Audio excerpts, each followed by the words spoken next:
Sanibona nonke bathandi bohlelo luka Dr. Mnguni TV. Umthandi wabantu isehlula amanye amadoda. Ngiyaxolisa kakhulu bafowethu. Namhlanje ngizojula nje kakhulu ngizofaka igeja phansi. Ngizotshela abantu ngempande awuthoma busana. Hello South Africa, uPK lo ubheka uPrince wakamkhono umsunguli wesikole sok upgrader esikhona eDUT Emerald Sultan campus, sikhona eSikhawini TVET College, isikole sesirane for more than 15 years. Sisiza abafundi ukuthi be-upgrade matric wabo. Kulonyaka ke siqhamuke nento enhle entsha futhi ezokujabulisa mokuthi umzali kumbe umfundi owenza grade 10, grade 11, grade 12 full time, because we know ukuthi ngenxa yecorona last year asifundanga kahle ngoba icorona iyasiphazamisa, asiattendanga as often as we should. Now we've decided ukuthi sikwenzele ama extra classes mokuthi uyafunda grade 10, grade 11, grade 12, lama classes azokusiza ukuthi nanoma yini teacher kufundisa wena eclassini uphinde futhi uze kuthina sikunikeze esinye isiqibhizi sika teacher with a reputation yokuphasisa abafundi kulama grade esikhuluma ngawo. So waza ke uzo attend ama class ethu kushibhile is 500 rand ukuregister, kanti isifundo 200 rand nje kuphela ngenyanga, bese yakwazi ukuthi ke ube ingxenye yale life changing program ezoqala noma kanjani ku March, iprogram yethu ezobe siza abafundi abafuna ukulungisa izifundo zabo. Inombolo ungasithinta eDUT Emerald Sultan campus kanjalo naseSikhawini TVET College, izinamba wazi usithinta kuzona lezo ebese uzoba ingxenye yeproject. As Matric Excellence, we regard ourselves as a beacon of hope for all learners abase South Africa. Mabusana kabantu abawazi laba abamavukane amanje, kodwa abantu abadala bayayazi ke leyo mpande leyo, kodwa abanye abantu abaningi abayijwayele. Mabusane umuthi ojulile. Lo muthi lona uma umuntu onomzali uqala noma kudala zazi ngakunikeza inyanga, ngoba loya muthi loyana usebenza ukuthi kufunakala wena udlondlobale, ubuse, ube nayo yonke into oyicabangayo. Lo muthi wawuthathwa unikeza umuntu owunomzane wekhaya, ahambe ayobhava ngawo esibayeni, ageze ngawo esibayeni, akhulume yonke into, bese iyavuka lento iyamenza abuse, abe nakho konke akufunayo. Igama lawo mabusana, noma ungayaphi uthi ngifuna mabusana bazokunikeza. Akusiwona ke umuthi otholakala emazweni angaphandle, cha, umuthi otholakala khona la kwelikaMthaniya, kodwa inkinga yawo awusebenzi uwodwa, unophathini, unomngane wawo ukuthi masefakiwe la, hayi mawuwawuthinta nje ngampela uzawubusa. Ngisho ukuthi ungowesifazane, ngisho ngabe ungowesilisa, uqala ke wawusetshenziswa ngokuthi uyongeza ngawesibayeni, kodwa akusenjalo.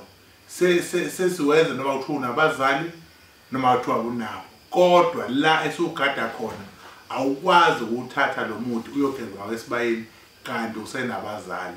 Uma abazali bekhona awugezi ngawesibayeni. So ke wenza ukuthi lo muntu ke ubuse emhlabeni, ubuse, ube nayo yonke into oyithandayo, ube nayo yonke into oyicabangayo. Umabusana usebenza kakhulu ngedlozi lakho elalibusa, ngoba noma singahlupheka kanje, noma singaba nezinkinga kanje, kodwa uma silandela umlando wethu siyathola ukuthi kobaba mkhulu nakokhokho nakokhulukhulwane ukhona owayebusa, bahamba bamvala lokubusa kwakhe, washona sebamvala. Omunye uthola ukuthi wabula umndeni ngakho ukubusa, inhlanhla yayisimu ikhishwa kulomndeni, yayisimiswa ngaphandle. Ubokuqaphele ingane ezalelwa emshadweni nezingane ezikhula ehleli nobaba nomama, kuyenzeka uthola ukuthi inhlanhla ayibi khona kuzo, bese kuba ukuthi ingane ezalwe ngaphandle entombini kube yiyona eba nenhlanhla, ngoba ngalakhathi kuliwa izimbi zomndeni iyathathwa inhlanhla bese iyamiswa. abantu abadala beyithathe bese beyimisa kanje belindele umuntu abazomnika yona. Leyo nto leyo ihamba bese iyavuka uma sesithole uMabusane sakwenzela wona nalophathina wawo nalomngani wawo kulandwe le yanhlanhla ekhaya ivele ibuyiswe inikezwe wena bese uyasukuma inhlanhla. Uthola ukuthi manje bese yiwile indonga zekhaya kunamasiko la ekhaya kade engesenziwa kunezinto la ekhaya kade zingasalandelwa ngenxa yamandla. Kodwa wena masunikezwe lenhlanhla ngalenduku siyakwazi manje ukwenza uhlelo oluqondile lokuthi izinto zihambe ngalendlela lena abantu abadala abafuna ngayo nabendlela abathanda ngayo. Uma nawe lenhlanhla uzoyiphatha budlabha ungalandeli amasiko la ekhaya ungalandeli izinto ezithandwa abantu abadala bala ekhaya ila khona ozoba nenkinga ukuthi uzobona inhlanhla yakhe uyiphela awusalandelanga ngoba uMabusane wamzana nedlozi kakhulu. Kufanele ulandele izinto zale ekhaya uma kunabantu abangageziwe imsamo elungisiwe izinto elungisiwe kufunakala wenze uhlelo lokuthi ke wena uma inhlanhla yakhe sibuya ulungise la ekhaya izikhanya izinto ungathi masithola imali bese uthanda ubumnandi uthanda izinto engeke zisize uthanda umkhazikhazi ongemsizi. Landela lizojabula ke idlozi nalendlozi leli ebelinenhlanhla sezonamathela kuwo zawukhanya ke izinto uzawuphumelela uzoya phambili. uMabusane uzoba njani uzokusebenzela kodwa uma ungakulandeli lokho engishoyo uzoba nenkinga. Dr. Mnguni, Professor, umelaphi wendabuko, umthandi wabantu. Mhla ka-3 February, March, ngiseSoweto Emden South 1625 Mgwena Street.